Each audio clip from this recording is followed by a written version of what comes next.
One factory में क्या करने आता है? साहब हफ्ते में एक बार झाड़ू मारने आना पड़ता है साहब। वन फैक्ट्री में? हाँ साहब, पिछले 10 सालों से बंद है फैक्ट्री, फिर भी देख रेख करने आना पड़ता है। दीक्षित, विक्टिम के बारे में कुछ और पता चला? नहीं सर, चेहरा पूरी तरह से बिगाड़ दिया गया। जेब में से कुछ अगरबत्तियां मिली और हाथ में से ही आटे का गोला। दूसरा गोला इसे वहां झाड़ू लगाते हुए मिला। अगरबत्तियां और आटे का गोला। जेब से कुछ और मिला? नहीं सर, लेकिन इसके हाथ में किशोर गुप्ता गोदा हुआ। पहले कभी सुना है इस नाम के बारे में, किशोर गुप्ता? मैंने सुना है साहब। साहब मेरी घरवाली का मायका भी यहीं पास में है, खिंबोरी गांव। साहब वहाँ एक किराने वाला हुआ करता था, उसका नाम किशोर गुप्ता था। जी भैया, दाढ़ी बनाने का ब्लेड मिलेगा? जरूर।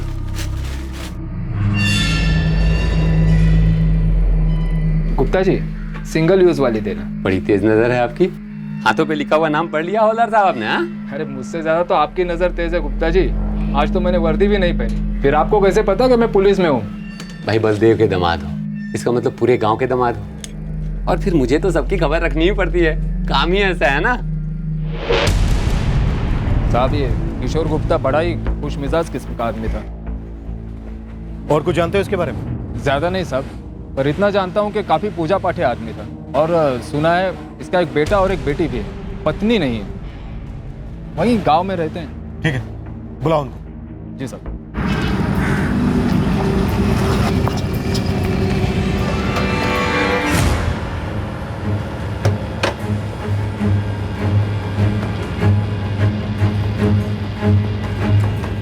ये किराने की दुकान बंद क्यों है? किराने की दुकान थी साहब, अभी 2 साल से बंद है। तो फिर इसका मालिक किशोर गुप्ता अब क्या करता है? पता नहीं साहब, किशोर गुप्ता ने तो 2 साल पहले ही ये दुकान बेच दी थी। घर कहाँ है उसका? साहब उसका घर, साहब उससे पूछो। अजय, ये साहब किशोर गुप्ता का भतीजा है अजय, इसे पता होगा वो कहाँ रहता है।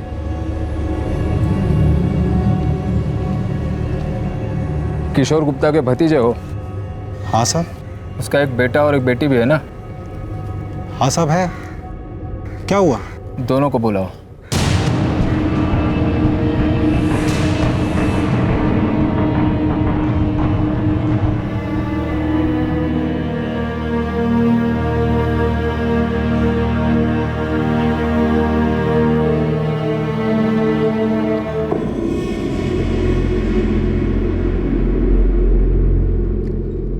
चेहरा काफी बिगड़ चुका है, हो सके तो हाथ का गोदना देकर पहचानने की कोशिश करो।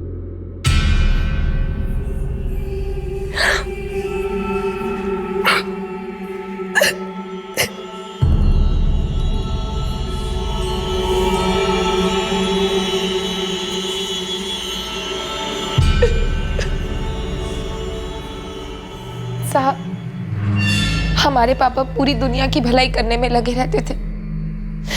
आप किसी से भी पूछ लीजिए, गांव में सबकी मदद करते थे। हाँ सर, ससुर जी की किसी से दुश्मनी हो ही नहीं सकती थी। मनोज। जी सर। तुम्हें किसी पर शक है? तुम दोनों साथ में रहते थे, उनकी पैसों को लेकर किसी के साथ कोई अनबन? नहीं साहब, सब कुछ ठीक ठाक ही चल रहा था। देखो, पोस्टमार्टम रिपोर्ट आने के बाद ही तुम लोग उनका अंतिम संस्कार कर सकते हो। फिलहाल जा सकते हो, जरूरत पड़ी तो फिर से बुलाएंगे। जी सर।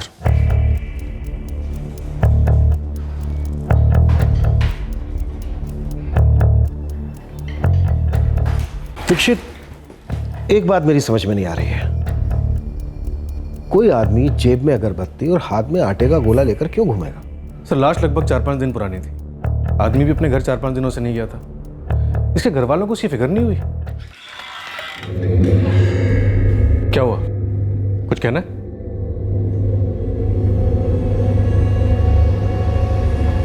साहब,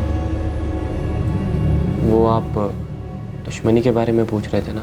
कुछ याद आया तुम्हें? साहब हमारा पड़ोसी है तेजपाल, पूरा नाम तेजपाल कुशवाहा। उस पर शक क्यों है तुम्हें? वो आए दिन पापा से झगड़ा करता रहता था। पूजा पूजा पूजा, ये पूजा नहीं है किशोर, पागलपन है। रात के 1 बज रहे हैं। मेरा मुहूर्त खराब कर रहा है तेजपाल, बहुत बुरा होगा। यकीन कर बर्बाद हो जाएगा तू। अरे और क्या बर्बाद हो जाऊंगा मैं? रातों की नींदें तो तूने मेरी वैसे ही बर्बाद करके रखी है। मनोज, किसी दिमाग के डॉक्टर से इलाज करा, तेरे बाप का पागल हो गया ये। इलाज तो तेरा होगा मूर्ख। दुनिया का कोई डॉक्टर बता नहीं पाएगा कि तुझे हुआ क्या है। मुझे धमकी दे रहा तू? तू जानता नहीं है किशोर कि मैं क्या कर सकता हूं। पूजा करेगा ना तू? पूजा करेगा? चल एक बार और पूजा कर। तुझे हमेशा के लिए तेरे उसी भगवान के पास पहुंचा दूंगा मैं।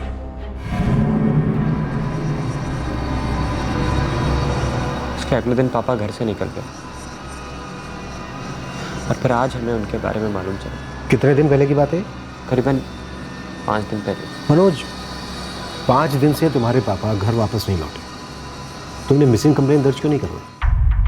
सर, मेरे पापा काफ़ी धार्मिक किस्म के इंसान थे।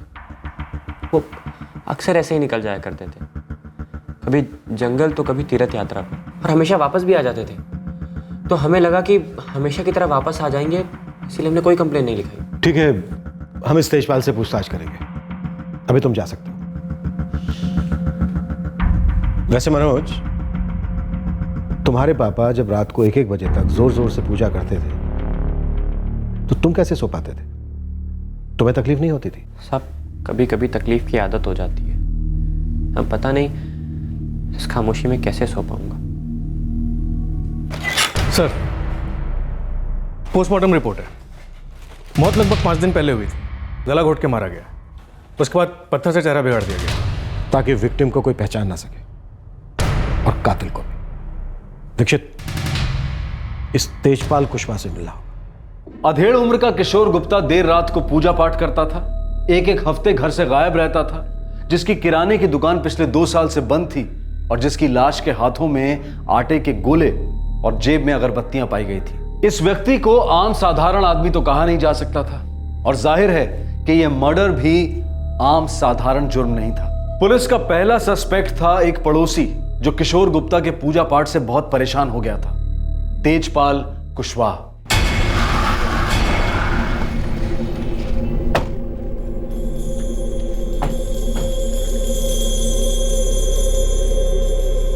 सर, घर उस तरफ है।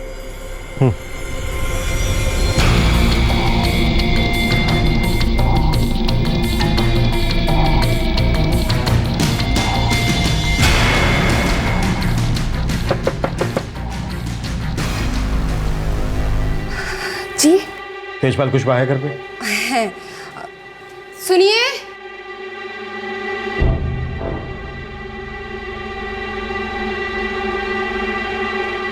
जी, ये मेरी पत्नी दर्शना है। हम लोग यहाँ पास की फैक्ट्री में खाना सप्लाई करते हैं। वही फैक्ट्री जो पिछले 10 साल से बंद है, जहां से हमें आपके पड़ोसी किशोर गुप्ता की लाश मिली। जी, किशोर के मर्डर के बारे में हमने भी सुना है। आपने तो उसे रात के 1-1 बजे तक सुना होगा, झेला होगा। जी, तकलीफ तो बहुत होती थी।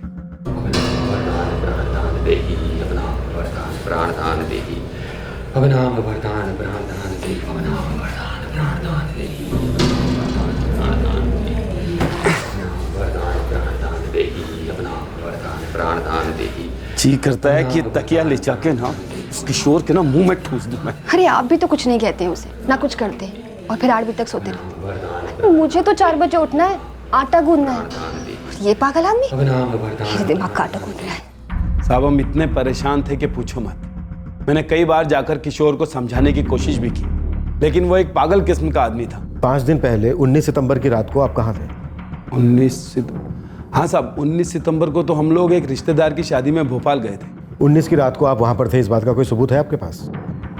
जी बिल्कुल, लेकिन कहीं साहब आप मुझ पर शक तो नहीं कर रहे? कर नहीं रहा हूं, हो गया है तेजपाल। शक करने लायक तो वो आदमी था साहब, उसका दिमाग नहीं ठीक था और नजरें भी।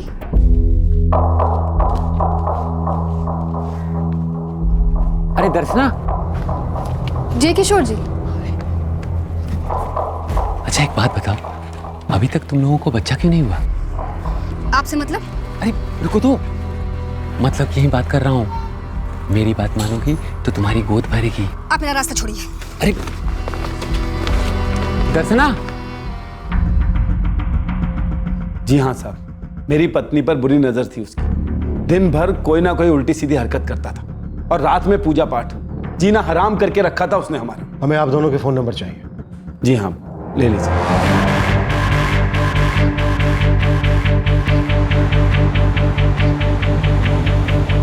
दीक्षित, दोनों के फोन रिकॉर्ड्स मिलवाओ। ऑलरेडी रिक्वेस्ट डाल दी है सर। तेजपाल की बीवी दर्शना आटा गूंद रही थी और लाश के हाथ में भी एक आटे का गोला था। दर्शना कह रही थी कि किशोर गुप्ता की नजर ठीक नहीं। अरे रुको तो, मतलब यही बात कर रहा हूँ। मेरी बात मानोगी तो तुम्हारी गोद भरेगी। कहीं ऐसा तो नहीं कि तेजपाल और उसकी बीवी ने मिलकर मार डाला हो किशोर गुप्ता को? सर देखा जाए तो तेजपाल और दर्शना के पास काफ़ी वजहें थी किशोर को मारने की। अपने खबरियों से कहो कि इन दोनों का कच्चा चिट्ठा निकालें और उस फैक्ट्री में भी पता करो जहां इनके घर से खाना जाता है। कोई कसर मत छोड़ो। किशोर गुप्ता के मर्डर का प्राइम सस्पेक्ट था उसका पड़ोसी जोड़ा तेजपाल और दर्शना, लेकिन क्या उन्होंने ही किशोर गुप्ता की हत्या की थी? ये केस जितना सीधा दिखाई दे रहा था उतना सीधा था नहीं। कई और काले राज अभी सामने आने बाकी थे। सर, दर्शना और तेजपाल के फोन रिकॉर्ड्स मैंने चेक किए। शक करने जैसा कुछ भी नहीं है। 19 तारीख को लोग वाकई में भोपाल में ही थे। किशोर गुप्ता का मर्डर गला घोट कर किया गया। मतलब सुपारी किलिंग तो नहीं हो सकती। मर्डर करने के बाद उसका चेहरा पूरी तरह से बिगाड़ दिया गया ताकि शनाख्त ना हो सके। कौन हो सकता है जो किशोर गुप्ता से इतनी नफरत करता हो?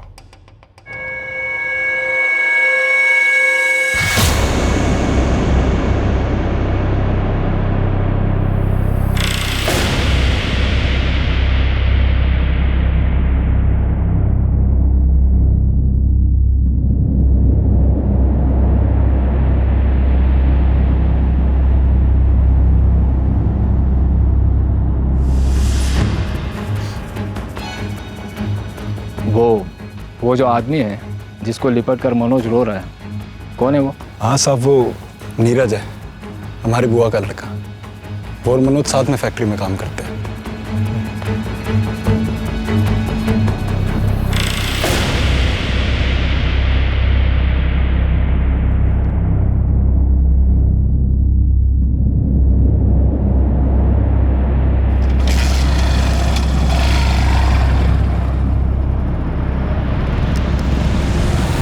दीक्षित, तुमने देखा था किशोर गुप्ता के नाम के आगे क्या लिखा हुआ था?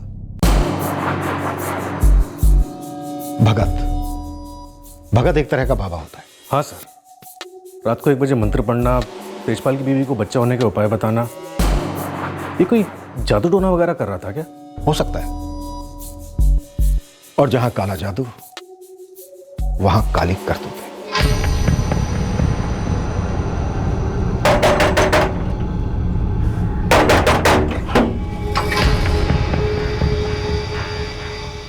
मनोज, तेजपाल ने तुम्हारे पापा को नहीं मारा है।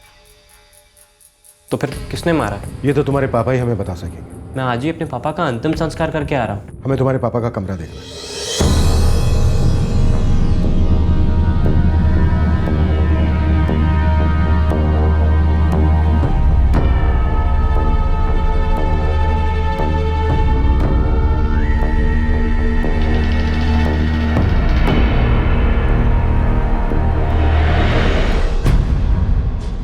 क्या है ये सब? साहब, आपको पता था कि पिताजी काफ़ी पूजा पाठ करते थे। कैसी पूजा? किसकी पूजा? उन्हें शक्ति चाहिए थी। शक्ति? कैसी शक्ति? वही शक्ति जो कि इंसानों के पास नहीं होती। ऐसी शक्ति जिससे कुछ भी किया जा सकता है और कुछ भी कराया जा सकता है।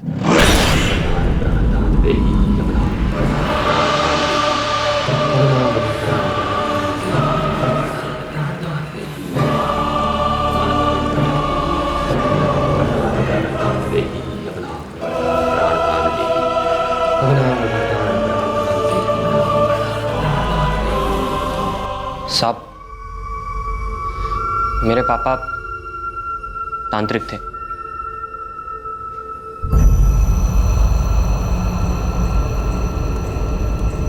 मनोज, तुमने, तुम्हारी बहन और तुम्हारे जीजा ने हमें ये तांत्रिक वाली बात बताई क्यों नहीं? साहब, आपको बताया तो था कि पापा काफी पूजा पाठ करते थे। पूजा पाठ अलग है और तुम्हारे पापा जो यहाँ करते थे उसे पाखंड कहते हैं। पूजा पाठ और पाखंड में बहुत बड़ा फर्क है, उतना ही बड़ा फर्क जितना कानून और जुर्म है। और तुम्हारे पापा जो यहाँ करते थे ना, वो कानूनन जुर्म है। साहब, मुझे इतना सब कुछ नहीं पता। अच्छा, दीक्षित, इसे और इसके जीजा अमित को थाने लेकर आओ।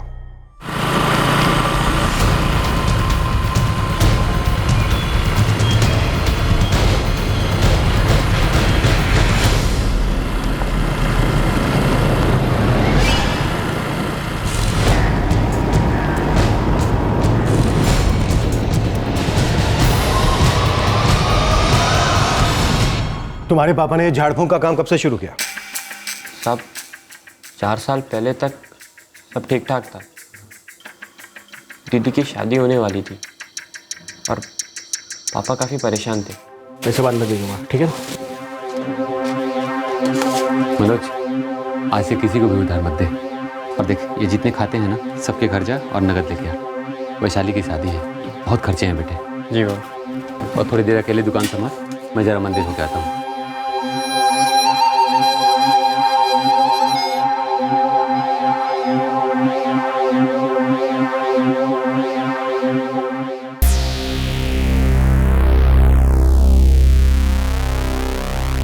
साहब मेरे पापा गुरुजी को बहुत मानते थे। कोई भी काम शुरू करने से पहले उनसे ज़रूर मिलते थे। ये गुरुजी कौन है? वो हमारे गांव के बाहर वाले मंदिर में रहते थे। किशोर, अपनी आंखें खोलो। सही रास्ता दिखा तुम्हें?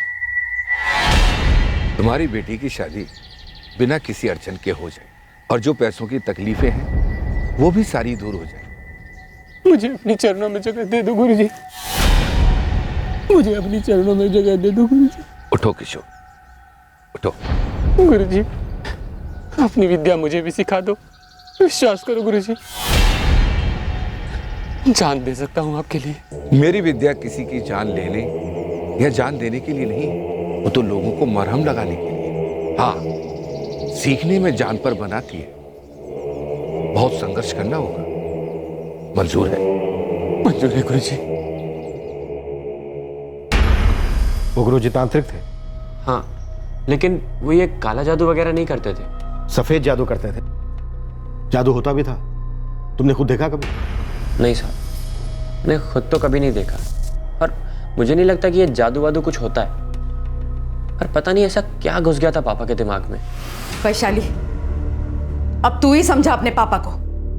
अरे दुकान किसी और को दे रहे चलाने के लिए, खुद चले जाएंगे पहाड़ों में, संन्यास ले रहे। मैं कोई संन्यास नहीं ले रहा हूं और ना ही मैं कहीं बाहर जा रहा हूं। मैं तो अपने अंदर जा रहा हूं। देखो, जिस चीज के बारे में तुम लोगों को पता नहीं है उसमें दखल मत दो। पापा, लेकिन दुकान किसी और को देने की क्या जरूरत है? बेटी, मेरे गुरुजी ने मेरा भविष्य देखा है।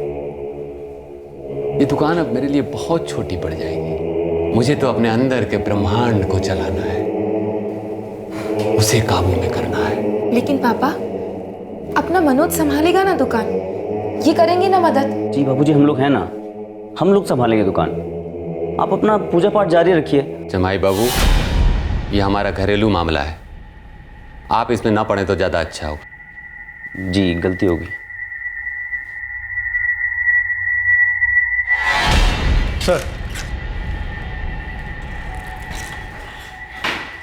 अमित, तुम्हारे ससुर जी को लगता था कि तुम उनके घरेलू मामले में दखल दे रहे हो। सर, मुझे पता है कि आप लोग क्या सोच रहे हैं, लेकिन मैं आपको बता दूं कि मुझे पापा जी की बात का बिल्कुल बुरा नहीं लगा था। पर अच्छा भी तो नहीं लगा होगा ना? कत्ल की रात तुम कहां थे अमित? सर, आप लोगों को लगता है कि मैंने सवालों के जवाब दिए जाते हैं अमित चंदेल, जवाब में सवाल नहीं किए जाते, वो भी खास करके पुलिस थाने में। किशोर गुप्ता के अतीत के कई कंकाल सामने आने लगे। धीरे धीरे एक ऐसे आदमी और उसकी दुनिया का चित्र उभरने लगा जहां बेचैनी, डर और धोखे के प्रेत हर कदम पर घात लगाए बैठे थे। किशोर गुप्ता के साथ कुछ ऐसा हुआ था जिसकी वजह से उसने नैतिकता की लकीर पार कर ली थी।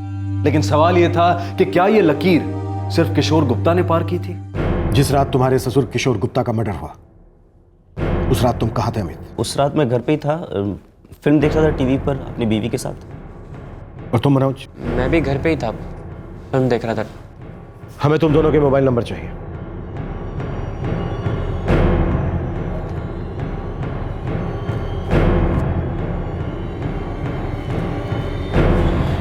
किशोर गुप्ता की पैसों को लेकर किसी के साथ कोई अनबन हुई थी?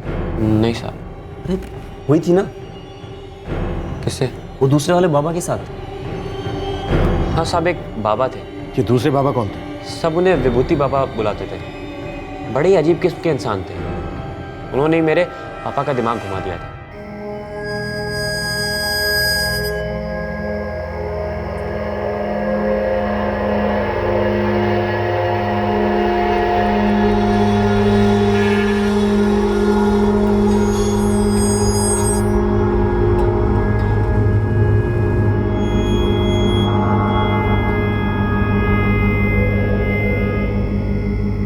किशोर गुप्ता, बोलो कैसे आना हुआ?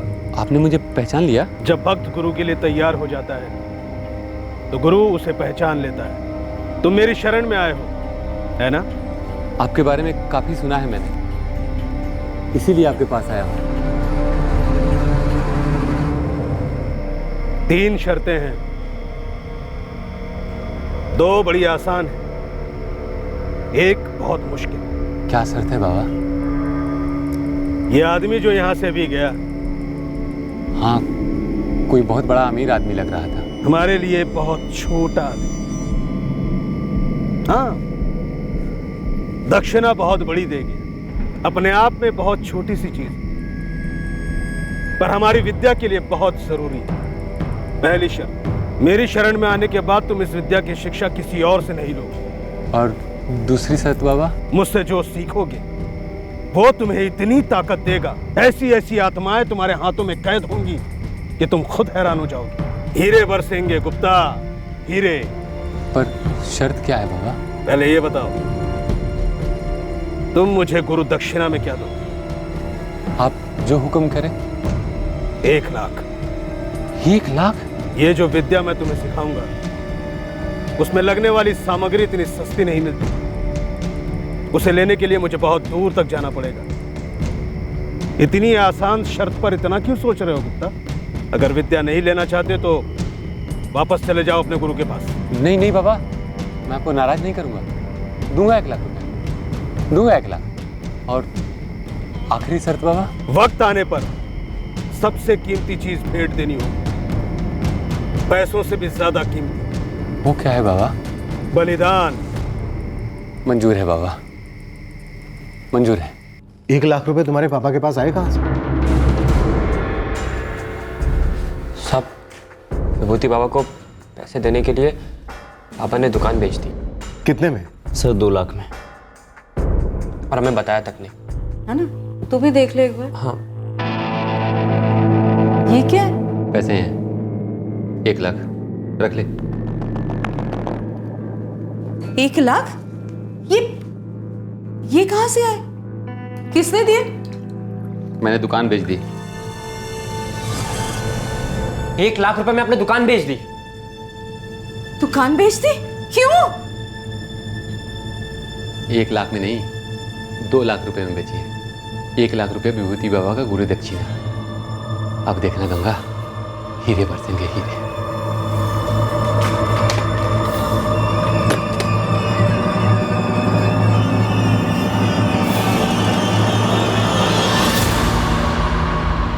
इस दुनिया में ऐसी कोई ताकत नहीं जो दिन को रात कर सके और रात को दिन।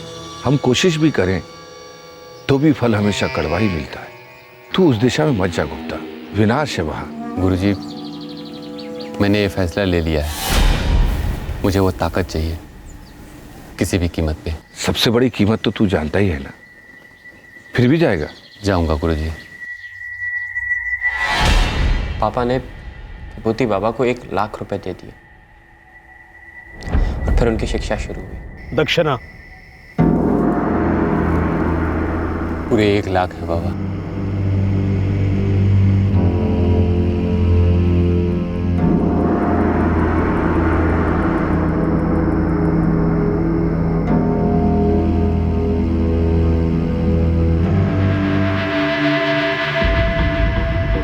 गुप्ता, आज से तुम उस दुनिया के हो जहां इंसान अपनी साधना की ताकत से कुछ भी कर सकता है। सही गलत कोई मायने नहीं रखता, सब ताकत का खेल है। ये एक नशा है जो कभी उतरेगा नहीं। तैयार हो? तैयार हूँ बाबा। आज रात भर सोना नहीं, मैं एक मंत्र दूंगा। एक कमरे में अकेले बैठकर उसका जाप करते रहो और सूरज निकलने के पहले गांव के बाहर तालाब के पास मुझसे मिलो। ये कुछ चीजें हैं जो तुम्हें साथ में लेकर आनी, बाकी की चीजें मैं लेकर आऊंगा। आटे के गोले? अपने हाथों से बनाना। गुप्ता,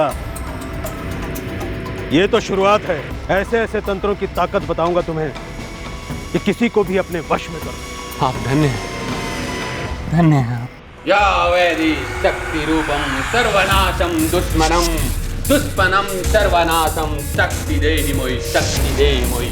दुष्मनं पापनाशं शक्ति मोहि मातृभवं शक्ति देहि मोहि शक्ति देहि मोहि दुष्मनं पापनाशं शक्ति मोहि मातृभवं झटपट शक्ति देहि मोहि शक्ति देहि झटपट पापनाशं दुष्मन्नाशं शक्ति देहि मोहि शक्ति देहि मोहि शक्ति देहि या देवी शक्ति देहि मोहि शक्ति देहि मोहि शक्ति देहि मोहि प्रणाम प्रणाम। किशोर सठिया गया है क्या? आजकल गंगा भाभी भी बहुत परेशान रहती है। मनोज,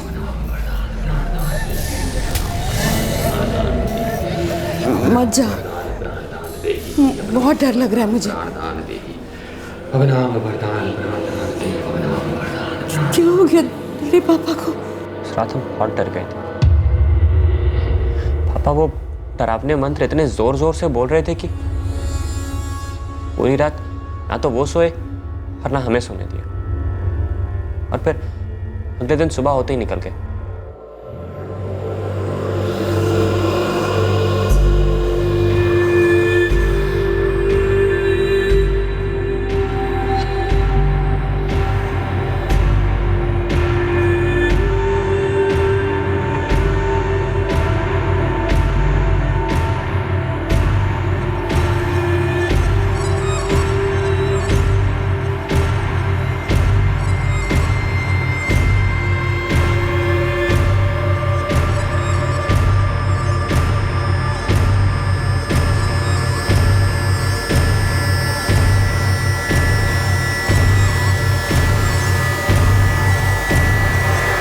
वो विभूति बाबा भाग गया था।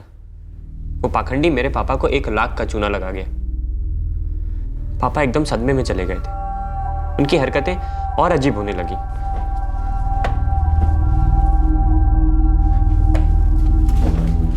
अरे ये क्या ढूंढ रहे हैं आप? बाकी के 1 लाख कहाँ गए? वो किस लिए चाहिए? विभूति बाबा कहीं चले गए, शायद उनका कहीं से बुलावा आ गया है। आपके विभूति बाबा हमारे 1 लाख रुपए लेकर भाग गए। इस बात को मान क्यों नहीं लेते आप? चुप कर मनोज, तू बीच में ना पड़। मनोज बीच में ना पड़े, मैं बीच में ना पड़ूं। वैशाली चुप रहे। जमाई बाबू को डांट दिया आपने। जो मर्जी करेंगे आप। तू पैसे नहीं देगी तो हमेशा के लिए घर छोड़ के चला जाऊंगा। माँ तुम पैसे नहीं दोगी। ठीक है, आइंदा तुम लोग की शक्ल नहीं देखूंगा मैं। रुकिए। माँ तुम पैसे नहीं। मनोज चुप कर तू।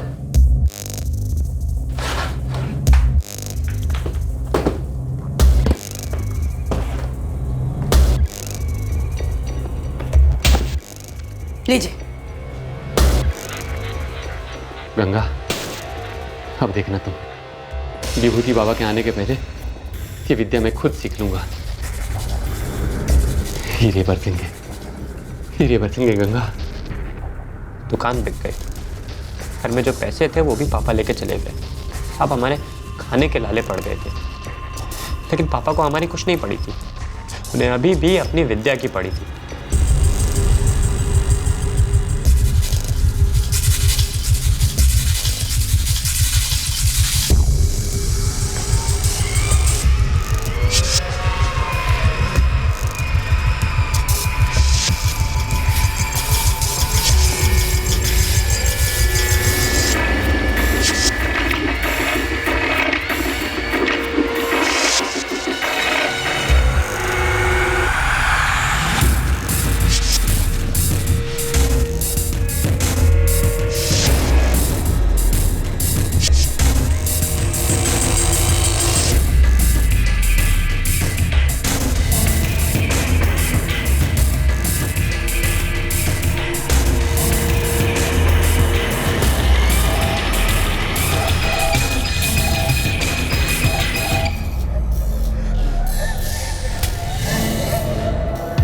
ये लो बेटा, कुछ साड़ियाँ और गहने, इन्हें अपने पास रखना। इस घर में रहेंगे तो जरूर बिक जाएंगे। माँ तुम कुछ दिनों के लिए हमारे घर रहने चलो ना। हाँ माँ जी, वैशाली ठीक कर रही है। नहीं, मैं यहीं रहूंगी। पता नहीं क्यों पर आजकल मुझे ऐसे लगने लगा है जैसे मैं ज्यादा दिन जिंदा नहीं रहूंगी। उसके बाद मेरे पापा ने मेरी माँ को मार दिया। कोई जबरदस्त धोखा खाने के बाद इंसान या तो टूट जाता है या फिर बुरी तरह से रूठ जाता है। किशोर गुप्ता रूठ गया था। विभूति बाबा वाले हादसे ने ना सिर्फ उसके अरमानों को ठेस पहुंचाई थी, बल्कि उसके अहंकार और पुरुषार्थ पर भी वार किया था। किशोर गुप्ता ने अब ठान लिया था कि वो सारी दुनिया को साबित करेगा कि वो एक असाधारण, एक शक्तिशाली तांत्रिक है। और इस जिद और अड़ियलपन के हवन में रिश्तों की बलि चढ़ने लगी।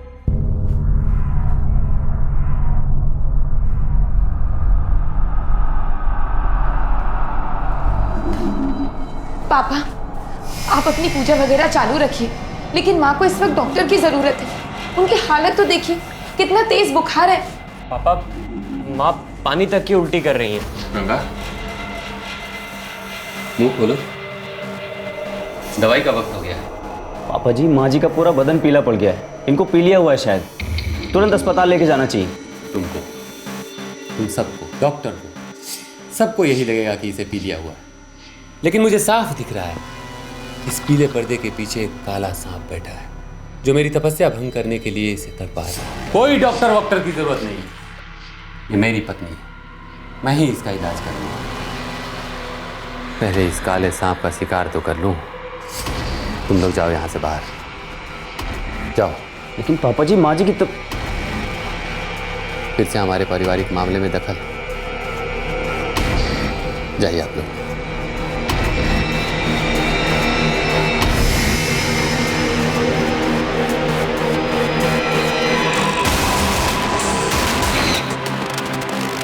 अजय, कैसे समझाएं पापा को?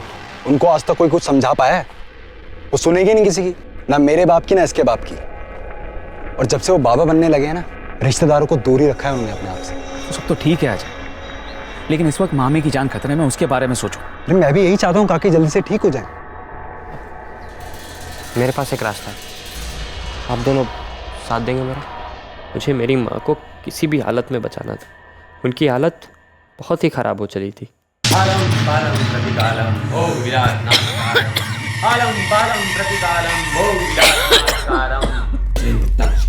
श्रीं श्रीं तक्षक, श्रीं श्रीं तक्षक, श्रीं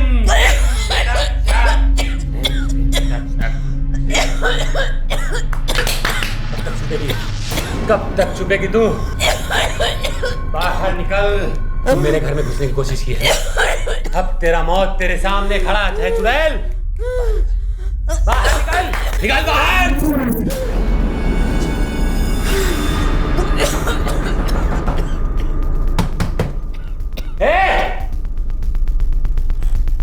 अब बहुत हो गया किशोर, बंद कर दे ये सब, नहीं तो पुलिस बुला लूंगा मैं अभी। मैं तेरे मेरे हुए बाप दादाओं को बुलाऊंगा। बकवास बंद कर अपनी, और गंगा भाभी को किसी अस्पताल ले जा।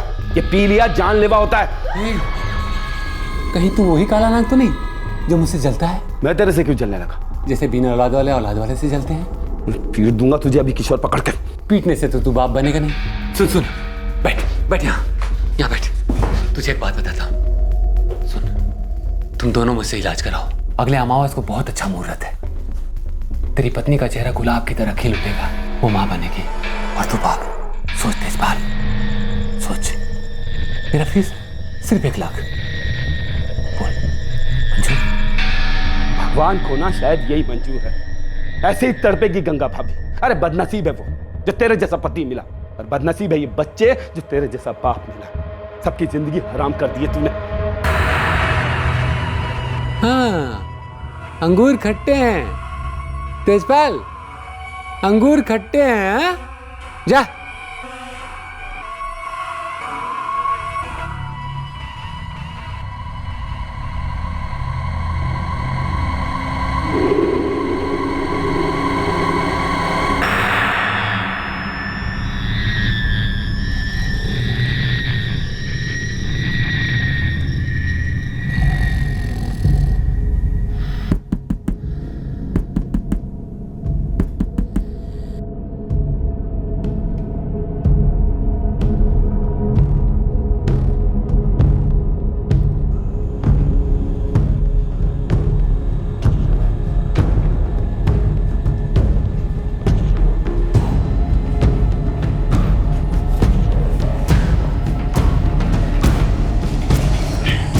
रुको।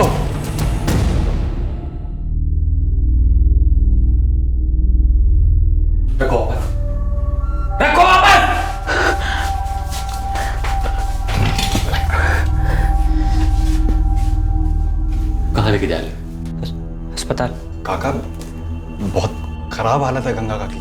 मामा जी, आप चाहे जो भी कर लीजिए, हम मामी को अस्पताल लेकर ही जाएंगे। मेरे लाश से गुजर के जाना होगा। और मनोज, तू अपने बाप को मारेगा? पता है ना, पूरी जिंदगी मैं तुझे कितना तड़पाऊंगा।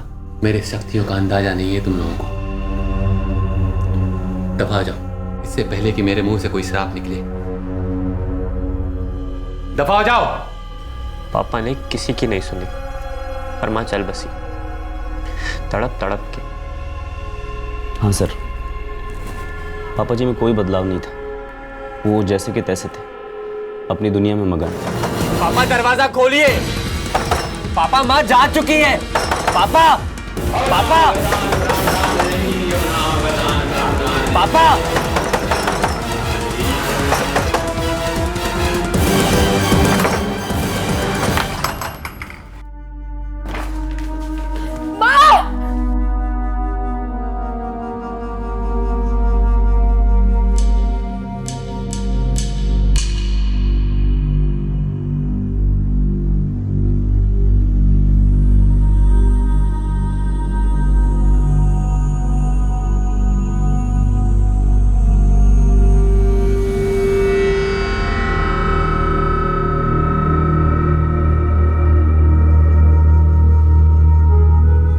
माँ जा चुकी थी और बाबा लाश को जिंदा करने में लगे थे।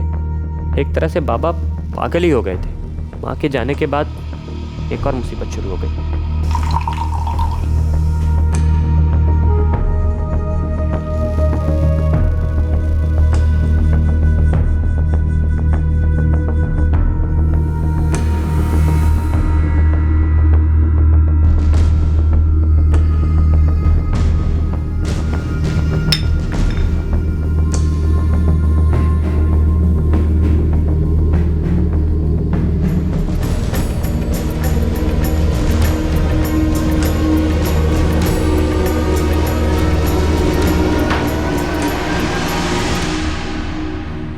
मनोज, शायद तुम्हारी माँ के जाने के बाद तुम्हारे पापा सदमे में थे, उन्हें पछतावा हो रहा था। ऐसा कुछ नहीं था साहब। वो सिर्फ अपने बारे में सोचते थे, और अगर उन्हें किसी बात का पछतावा था तो इस बात का कि वो अपनी तंत्र विद्या से माँ को बचा नहीं पाए। हाँ सर, पिछले कुछ समय से तो बहुत ही डरावने काम करने लगे थे। और एक दिन तो मुझसे रहा नहीं गया साहब।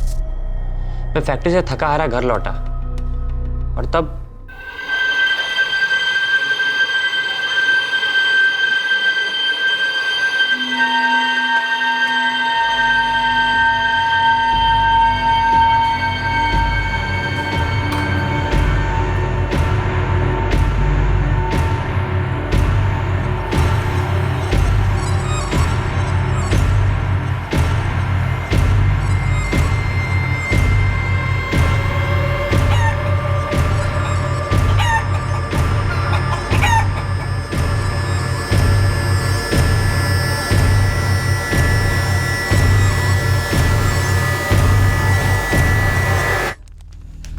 पापा आप अपनी ये बकवास बंद करेंगे या नहीं? बेटा, जिसे तुम बकवास कह रहा है वही तुम्हें एक दिन राजा बनाएगा। सारी दुनिया तुम्हें तांत्रिक किशोर बाबा के बेटे के नाम से जानेगी। पापा, मुझे ये सब कुछ नहीं चाहिए। मुझे तो मेरे बस वही पुराने पापा चाहिए जो कि सबकी मदद करते थे, कोई बिना किसी जादू टोने के। बेटा, मैं वही पापा हूं। तुझे इस बात का अंदाजा नहीं कि मेरे साथ क्या क्या हो रहा है, कैसी कैसी शक्तियां मेरे अंदर आ रही हैं। पापा, आप ये क्या बकवास कर रहे हैं? कल रात उस दिव्य शक्ति ने मुझे बताया कि उन सारी शक्तियों को पाने से मैं सिर्फ एक कदम दूर हूं। आप ये क्या बोल रहे हैं? मुझे कुछ समझ में नहीं आ रहा है। सिर्फ एक कदम, एक बलि। बलि? क्योंकि उन ताकतों को पाने के लिए उन सारी शक्तियों को खुश करना पड़ता है, और वो शक्तियां बलि से ही खुश होती हैं। लेकिन वो बलि कोई छोटी मोटी बलि नहीं। बलि तो आप पहले ही दे चुके। मां की मौत किसी बलि से कम नहीं थी। लेकिन क्या हुआ? आई कोई ताकत आप में? नहीं ना। पापा, आप इस बात को समझ क्यों नहीं जाते कि आप जो भी कर रहे हैं झूठ है, पाखंड है। ना तो आप में कोई शक्ति थी और ना कोई आप में शक्ति आएगी। एक बलि हो जाने दो, फिर तुम्हारी राय खुद ब खुद बदल जाएगी। शीलाधरम मेहम पटियम पीडम्बरम हरगम निकामी। तो मनोज, तुम्हारे पापा ने क्या बड़ी बली का इंतजाम कर लिया था? मुझे क्या पता साहब, मैं तो उन्हें मना ही करता रहता था। पापा ही कहीं कहीं चले जाते थे, गायब रहते थे। मुझे लगता है किसी ने उनसे दुश्मनी या गुस्सा निकाला है। उनकी बलि देकर? लगता तो ऐसे ही मनोज, तुम्हारे पापा का कत्ल दुश्मनी या फिर डर की वजह से हुआ। जो भी, जिसने भी ये किया है, आप उसे जल्दी पकड़ लीजिए। अब मेरे पापा तो वापस आ नहीं सकते, लेकिन जैसे भी थे तो मेरे पापा ही।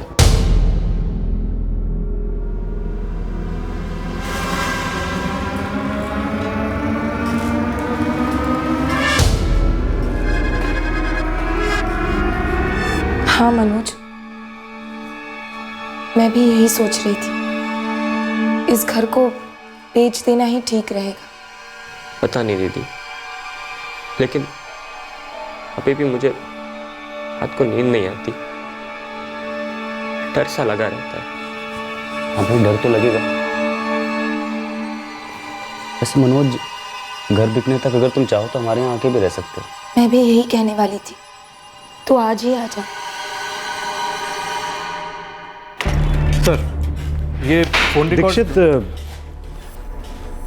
ये जो दो बाबा थे, एक जिसने गुप्ता को विद्या सिखाई और दूसरा जिसने उसको धोखा दिया, गुरुजी और विभूति बाबा सर। अपने खबरियों को एक्टिव करो और इन दोनों बाबा को ताबे में ले लो। हो सकता है इन दोनों बाबा का हाथ हो गुप्ता के मर्डर में। सर, शायद इन बाबाओं की इन्वॉल्वमेंट हो, पर एक बार ये फोन रिकॉर्ड देख लीजिए।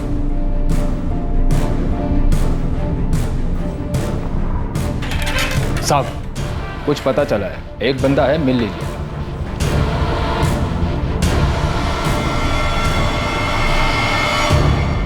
पुलिस इस केस को क्रैक करने से सिर्फ एक कदम दूर थी। एक बड़ी बलि चढ़ाने की फिराक में निकले तांत्रिक किशोर गुप्ता का कातिल कौन था, यह पुलिस ने लगभग भांप लिया था, लेकिन इस कत्ल का कारण क्या था, यह अभी तक साफ नहीं था।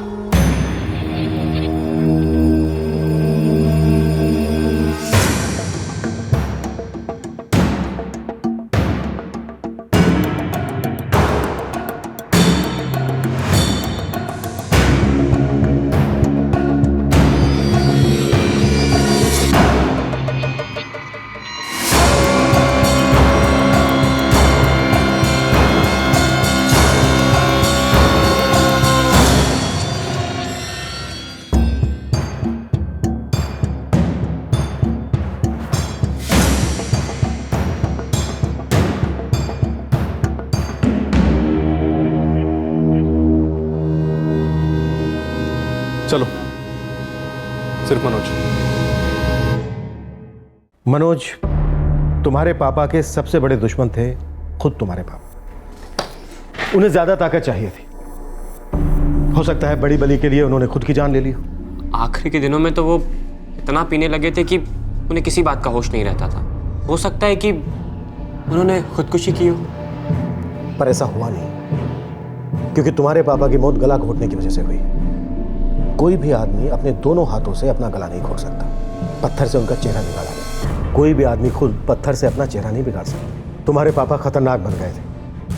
अगर वो नहीं मारे जाते तो किसी दूसरे की जान ले लेते, बड़ी बली के लिए।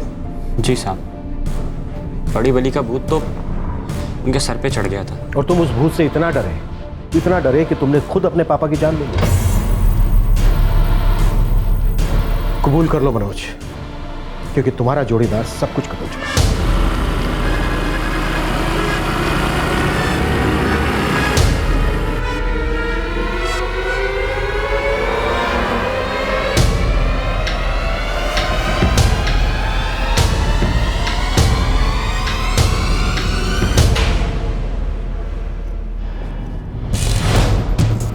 नीरज, तुम मनोज की बुआ के लड़के हो ना, और उसके सबसे अच्छे दोस्त भी। जी साहब। देखो, तुम पर भी मर्डर का चार्ज लग सकता है। नहीं साहब, मैं तो वहां पर था भी नहीं जब मर्डर हुआ था। तो फिर कौन था वहां पर? नीरज? मनोज था। और सिर्फ मनोज था। उसने तुम्हें वहां पर क्यों बुलाया था? किशोर मामा की लाश को ठिकाने लगाने के लिए। तुम्हारे फोन रिकॉर्ड्स कहते हैं कि कत्ल की रात तुम रॉय मिल्स कंपाउंड में थे और नीरज भी वहीं था। और एक बात, तुम रात को सोने से पहले अपनी बहन वैशाली, जीजा अमित, चचेरे भाई अजय और बुआ के लड़के नीरज को फोन करते थे हर रोज। करते थे या नहीं? जी। और वो तुम इसलिए करते थे क्योंकि तुम डरते थे।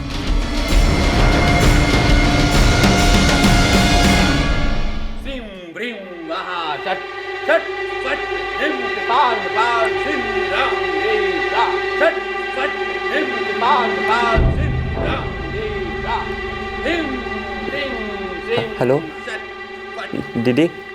हाँ साहब, मनोज रोज फोन करता था सोने से पहले। क्यों? ये देखो, एक भी दिन नहीं चुका है जिस दिन उसने बात नहीं की। साहब, मेरा भाई अपने आप को बहुत अकेला महसूस करता होगा, इसलिए। लेकिन आप लोग ये सब क्यों पूछ रहे हैं? मेरे हिसाब से उसे बात करके थोड़ा अच्छा लगता होगा कि शायद उसका कोई है। सर, उसे डर लगता था। किस बात का डर? मनोज को इस बात का डर था कि किशोर मामा उसकी जान ले लेंगे। उसे ऐसा क्यों लगता था? पता नहीं साहब, पर वो बोलता रहता था कि मार डालेंगे मुझे मार देंगे नीरज। तुम देखना, पापा एक दिन सच में मुझे मार देंगे। और इस डर ने तुम्हें इतनी ताकत दे दी कि तुमने अपने पापा का कत्ल कर दिया। मेरे पापा तो कब के मर चुके थे। ये तो बाबा था, तांत्रिक बाबा, लालच में अंधा। शैतानी ताकत पाने के लिए ये कुछ भी दांव पे लगा सकता था। तुम्हारे पापा ने कभी कोई तुम्हें किसी तरह की धमकी दी थी या अटैक किया हो? मेरी हर रात कांपते कांपते गुजरती थी साहब। मुझे उनके मंत्रों की आदत कभी नहीं पड़ी थी। मेरी जिंदगी हराम हो गई थी और माँ के जाने के बाद तो एक रात भी नहीं सोया था मैं।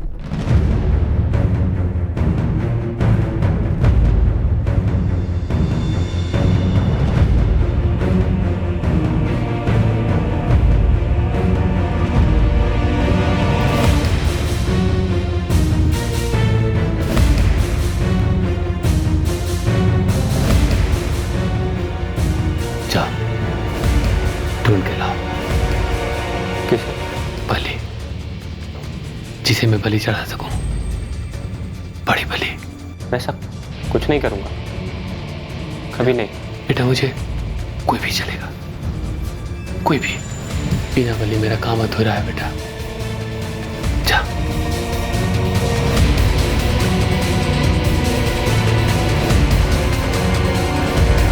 जिस तरह से पापा ने मुझे देखा, मैं समझ गया था कि वो मुझे भी मार सकते हैं।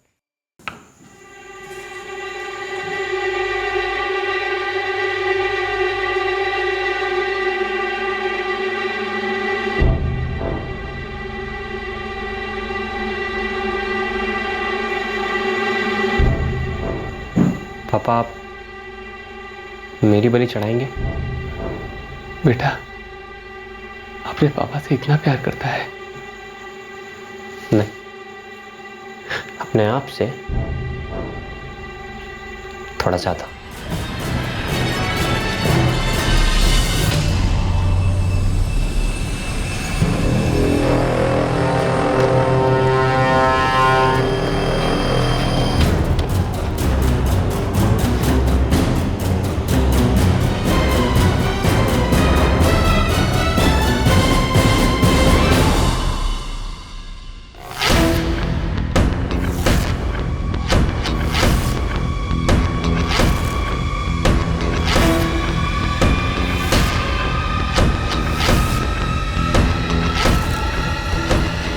उस वक्त मुझे जो ठीक लगा मैंने वही किया।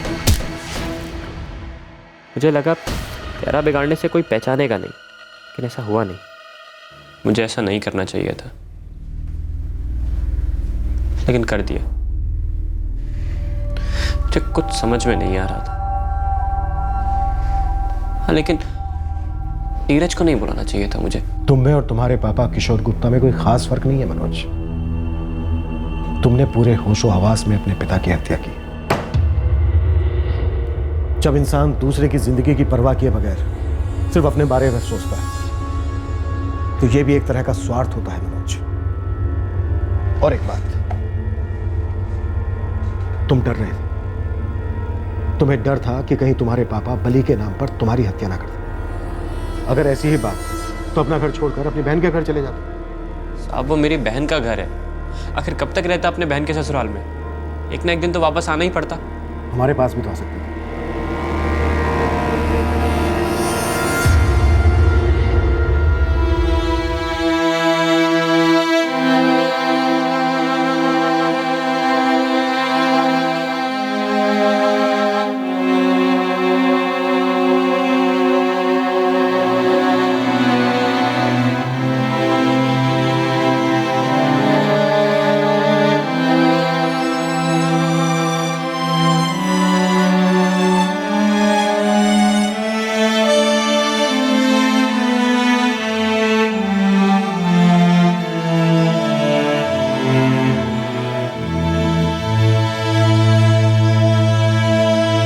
मनोज गुप्ता पर आईपीसी की धारा 302, 201 और धारा 34 के तहत हत्या, सबूत मिटाने और पुलिस को गुमराह करने के चार्जेस लगाए गए हैं। नीरज गुप्ता को भी धारा 201 के तहत गिरफ्तार किया गया है। मनोज और नीरज दोनों इस वक्त जुडिशियल कस्टडी में हैं। हम में से ज्यादातर लोग श्रद्धा और जादू टोने के बीच के फर्क को समझते हैं। कुछ नहीं तो अक्सर बेसिक कॉमन सेंस हमें इस अंधश्रद्धा का शिकार होने से रोकती है। लेकिन जब जीवन में तनाव का पलड़ा भारी हो जाता है, लालच गिरेबान को कस लेता है, तब हम में से ही कई लोगों की लॉजिकल सोच विभूति बनकर हवा हो जाती है और हम पाखंड, नौटंकी और पिछड़ेपन के दलदल में धंसते चले जाते हैं। मनचाहे रिजल्ट्स जब नहीं मिलते तो हम और धंसते जाते हैं और पहुंचते हैं जुर्म के तहखाने में। कुदरत और नियति को अपने वश में करने का प्रयास सरासर बेवकूफी है जो खतरनाक जुर्म को जन्म दे सकता है। और ऐसा आए दिन होता है। जब भी हमारे या हमारे चाहने वालों के अंदर ऐसा डर या लालच पैदा हो तो उसे एक वार्निंग, एक दस्तक समझकर